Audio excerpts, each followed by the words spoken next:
Ma'asyiral muslimin rahimakumullah, saudara-saudara muslimin, hendaklah berhenti daripada kata-kata ketika khatib sedang membaca khutbah.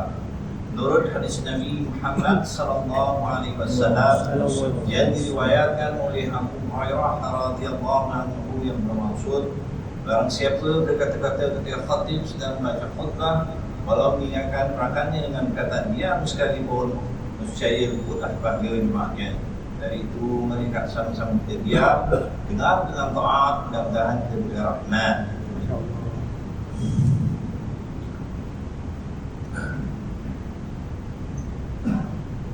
Alhamdulillah al-qail wal waznu yawma'idhin al-haqq faman thaqulat mawazinuhu fa ulaika humul muflihun. Asyhadu an la ilaha illallah wahdahu la syarika lahu wa asyhadu anna sayyidana Muhammadan 'abduhu wa rasuluh. Allahumma shalli wa sallim ala sayyidina Muhammadin wa ala alihi wa ashabihi ajma'in.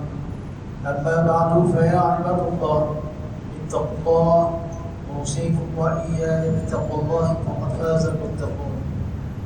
قال الله تعالى في كتابه العزيز: يا أيها الذين آمنوا أطيعوا الله وأطيعوا الرسول وأولي الأمر منكم فإن تنازعتم في شيء فردوه إلى الله والرسول إن كنتم تؤمنون بالله واليوم الآخر ذلك خير وأحسن تأويلا.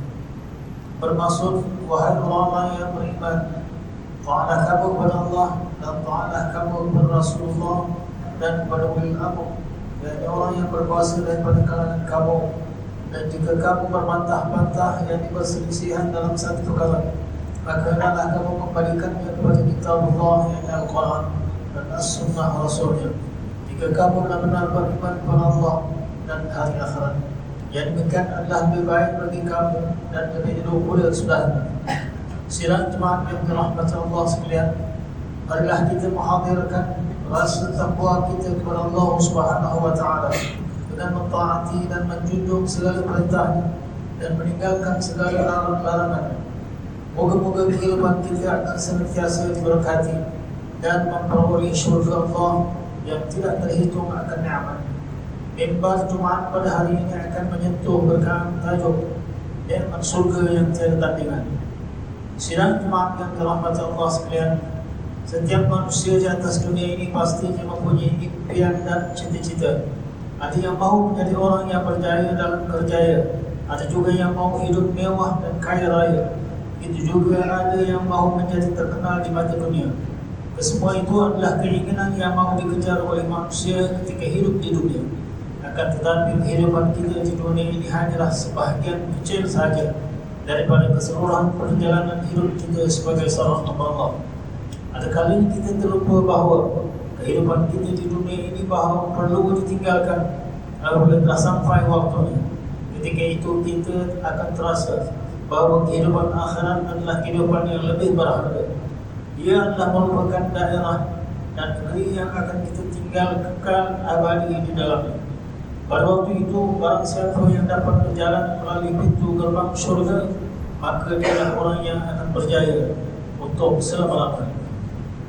Firman Allah Subhanahu wa taala dalam surah Al-A'raf ayat 8 yang dibacakan pada awal khutbah tadi bermaksud, dan timbangan amalan pada hari itu adalah benar, maka sesiapa yang berat timbangan amalnya yakni yang baik, maka mereka itulah orang yang berjaya. Ma'asyiral muslimin rahimakumullah, apabila Allah Subhanahu wa taala telah selesai menghisab amalan seluruh manusia, lalu ahli syurga akan ditunjukkan jalan ke syurga dan ahli neraka akan dihalangkan ke jalannya ke neraka. Penghuni syurga akan merasa senang dan gembira kerana mereka tahu bahawa mereka akan kekal hidup di dalam syurga dan menikmati segala apa yang ada di dalamnya buat selama-lamanya. Akan tetapi bagi penghuni neraka, inilah berita yang paling buruk dan paling sedih buat mereka. Mereka merasa gemetar kerana terpaksa menghadapi segala macam seksaan yang berada di hadapan mata mereka, dan seksaan itu akan terus dilalui buat selama-lamanya. Syurga adalah suatu nama yang terdiri daripada satu kawasan yang sangat luas. Ia meliputi kediaman-kediaman yang terdiri daripada istana, taman-taman bunga yang indah, dan kebun-kebun yang dipenuhi dengan buah-buahan yang telah tersedia untuk dipetik dan dimakan. Di kiri dan kanan yang dipenuhi dengan anak-anak sungai yang mengalir tenang, dan air yang mengalir itu adalah daripada mata air yang sangat bersih lagi berbau harum. Gambaran-gambaran ini disebutkan dengan jelas dalam Al-Quran dan hadis Nabi SAW bagi orang-orang yang ingin memperolehinya. Dalam sebuah hadis ada meriwayatkan bahawa Sayyidina Abu Hurairah radhiyallahu anhu pernah bertanya, "Ya Rasulullah, ceritakanlah kepada kami tentang syurga dan bangunannya." Lalu Rasulullah SAW bersabda yang bermaksud, ada yang susunannya batu-batunya daripada perak, dan ada yang susunan batu-batunya daripada emas.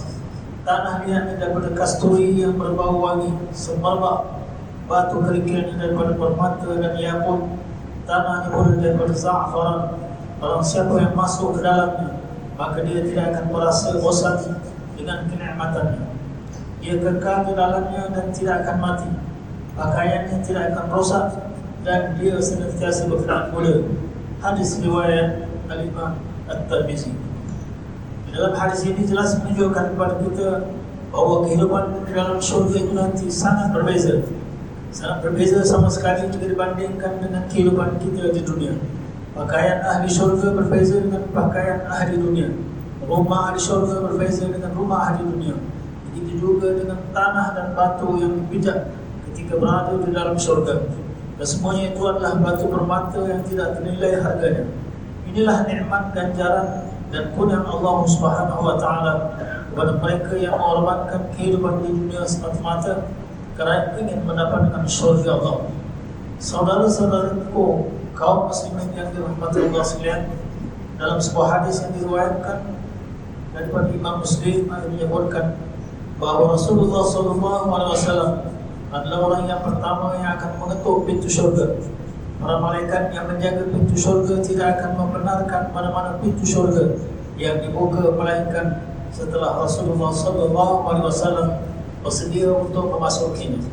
Disebutkan dalam sebuah hadis riwayat Imam At-Tabarani bahawa syurga itu mempunyai 8 pintu dan jarak di antara satu pintu itu ke satu pintu yang lain adalah jarak 70 tahun perjalanan.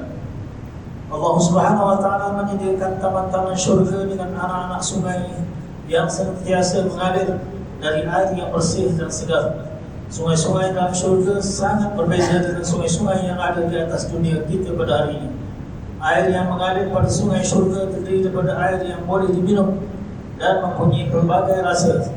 Bahkan dalam Al-Quran Allah Subhanahu wa taala menggambarkan air daripada sungai-sungai itu terdiri daripada susu, madu dan arak yang sangat lazat bagi orang yang meminumnya. Firman Allah Subhanahu wa taala dalam surah Muhammad ayat 15 yang bermaksud sifat syurga yang dijanjikan kepada orang yang bertakwa sana, yang dijanjikan kepada orang yang bertakwa. Di sana ada beberapa sungai yang airnya tidak berubah, yang dirasa dan baunya. Ada beberapa sungai dan susu yang tidak berubah rasanya. Ada beberapa sungai dan arak yang lazat bagi orang yang meminumnya, dan beberapa sungai madu yang suci dan bersih. Kesemua rasa sungai ini yang terdiri daripada rasa susu, madu dan arak adalah berbeza dengan rasa minuman tersebut di atas dunia. Air yang mengalir itu sangat harum umpama kasturi jika dihidup, dan sangat menggembirakan hati orang yang dapat duduk di sisinya. Kesemua ini adalah kelebihan dan keistimewaan yang diberikan oleh Allah Subhanahu wa taala kepada penghuni syurga. Justru mari sama-sama kita menginsafi sedalam-dalamnya dan bertanya pada diri sendiri, sebenarnya layakkah aku ini menjadi penghuni syurga? Layakkah aku untuk mendapat keseluruhan nikmat yang Allah telah sediakan kepada ahli syurga? Dan selama aku telah hidup di atas dunia ini, adakah perbuatanku dan amalanku layak untuk menghidup harapan syurga? Sidang jemaat yang dirahmati sekalian, justru bagi mengakhiri khutbah kita pada hari ini, mimbar ingin mengingatkan kepada diri ini dan hadirin sekalian bahawa setinggi mana matlamat dan cita-cita kita di dunia ini, seharusnya ia tidak mendahului matlamat dan cita-cita kita untuk mendapat syurga di akhirat. Sedetik waktu yang kita gunakan pada setiap hari untuk mengingati akhirat adalah lebih baik daripada dunia dan seluruh isi-isinya. Selagi mana kita masih lagi diberikan peluang oleh Allah Subhanahu wa taala untuk terus hidup di atas muka bumi ini, maka selagi itulah Allah tidak pernah menutup pintu taubat untuk para hamba-Nya. Allah Subhanahu wa taala berfirman dalam surah Al-Imran ayat 133, وَسَارِعُوا إِلَى مَغْفِرَةٍ مِّن رَّبِّكُمْ وَجَنَّةٍ عَرْضُهَا السَّمَاوَاتُ وَالْأَرْضُ أُعِدَّتْ لِلْمُتَّقِينَ. Dan bersegeralah kamu mengerjakan amal kebaikan untuk mendapatkan keampunan daripada Tuhanmu dan syurga yang luasnya seluas langit dan bumi, dan disediakan bagi orang-orang yang bertakwa. Barakallahu li wa lakum bil Qur'anil 'azim wa nafa'ani wa iyyakum bima fihi min al-ayati wa dhikril hakim. Wa taqabbala minni wa minkum tilawatahu innahu huwas samiul 'alim. Aqulu qawli hadha wa astaghfirullahal 'azim li wa lakum ولسائر المسلمين والمسلمات والمؤمنين والمؤمنات فاستغفروه فيا فوز المستغفرين ويا نجاة التائبين. آمين يا معفق الطاعين وفقنا من طاعتك أجمعين وتب علينا وعلى المسلمين واغفر ذنب من يقول أستغفر الله العظيم أستغفر الله العظيم أستغفر الله.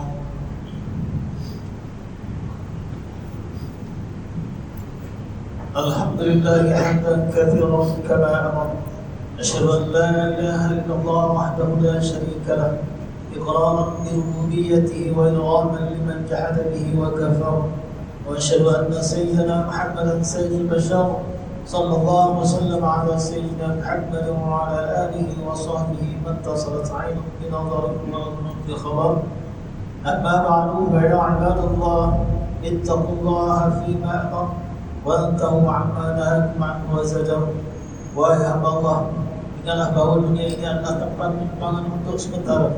Akhirat itulah sebenar-benar tempat yang kekal untuk selama-lamanya.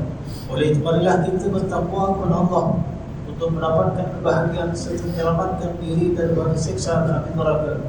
Allah berfirman dalam surah Al-Ahzab ayat 56, Inna Allah wa malaikatahu yusalluna 'alan nabi ya ayyuhalladzina amanu sallu 'alaihi wa sallimu taslima.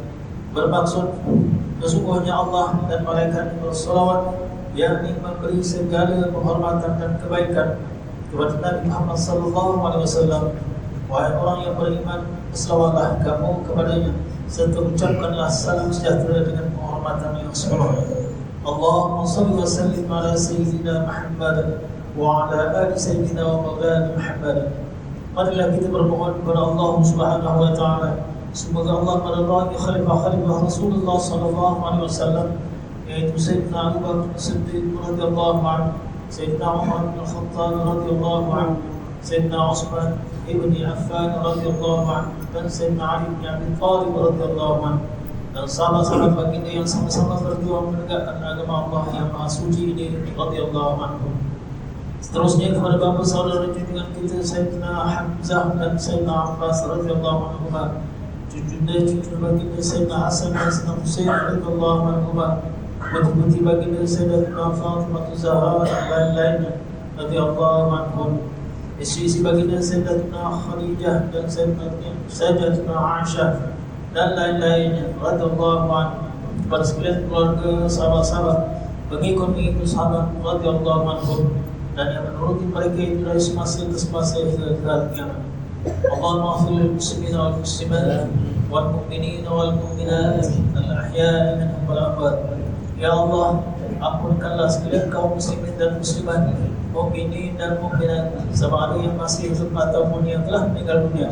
Ya Allah, peliharakanlah akidah kami yang berlandaskan akidah ahli sunnah wal jamaah, aliran Asy'ariyah dan Al-Maturidiyah. Ya Allah, pelihara, lindungi, jauhi dan selamatkanlah apabila diri kami ini, zuriat keturunan kami, keluarga kami dan umat Islam keseluruhannya daripada apa jua bala dan bencana, wabak dan penyakit, segala mal bahaya, kesusahan dan keburukan. Ya Allah, berikanlah kemuliaan dan kesejahteraan kepada mereka yang berjihad dan menafkahkan hartanya ke jalan-Mu seperti pembayar zakat, pewakaf dan seumpamanya.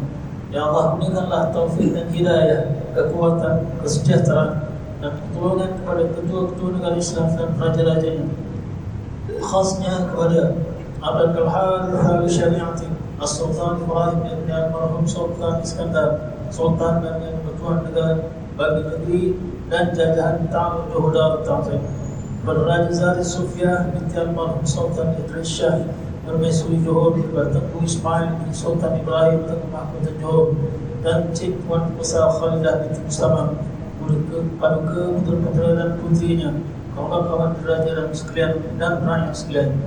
Allahumma a'izzal Islam wal muslimin wa khudhul kafarata wa mubtali'is sayyiati wal musyrikin wa kulla man huwa aduwwun lid-din. Allahumma farrij ummah muslimin wa qud dayna 'anil madini wa asam khalas al-masjunin waj'al hadha al-balada aminan mutma'innan rakhiyan wa sa'ira biladil muslimin.